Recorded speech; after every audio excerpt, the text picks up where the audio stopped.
దీన్ని కిచిడి అనాలనా? వెజిటబుల్ పులావ్ అనాలనా? నాకైతే అర్థం కావట్లే. లాస్ట్ దాకా చూసి నువ్వు చెప్పు. ఇంగ్రీడియంట్స్ గురించి టెన్షన్ పడకు. క్యాప్షన్‌లో క్లియర్‌గా మెన్షన్ చేశా.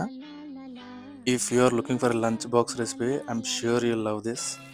ఒకవేళ టైం తక్కువ ఉంది, లంచ్ బాక్స్‌కి ఇంత ఎఫర్ట్ పెట్టలేనంటే కుక్కర్ పెట్టుకొని డైరెక్ట్‌గా ఇవన్నీ కుక్కర్‌లో ఏసేసేయండి.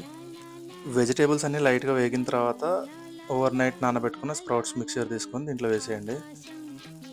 మిక్స్ చేసి సాల్ట్ అండ్ టర్మరిక్ వేసుకొని లిడ్ క్లోజ్ చేసేయండి ఒక 10 మినిట్స్. ఆ తర్వాత ఓపెన్ చేసి ఏ ఆకుకూర మీ ఇష్టం వచ్చిన ఆకుకూర వేసి మిక్స్ చేయకుండా మూత పెట్టి ఉంచండి. 10 మినిట్స్ తర్వాత మీరు ఎంత కప్ రైస్ తీసుకుంటే దానికి ఇంటూ 2 టైమ్స్ వాటర్ కలపండి అండ్ లెట్ దెమ్ బాయిల్. ఈ స్టేజ్లో one last time salt check చేసుకొని రైస్ యాడ్ చేసేసి మూత పెట్టి హైలో ఒక 10 మినిట్స్ వదిలేయండి. 10 మినిట్స్ తర్వాత ఇలా డ్రైగా కనిపిస్తుంది. చెక్ చేసుకోండి వాటర్ ఉందో లేదా. లిడ్ క్లోజ్ చేసి ఒక 5 మినిట్స్ వదిలేయండి. సిమ్లో పెట్టండి ఈసారి. నెక్స్ట్ ఇంకా మీ రెసిపీ రెడీ అయిపోయింది అంతే. నచ్చితే ఫాలో కొట్టండి. ఇట్లాంటి ఇంకా మంచి మంచి రెసిపీస్తో వస్తా. బాయ్.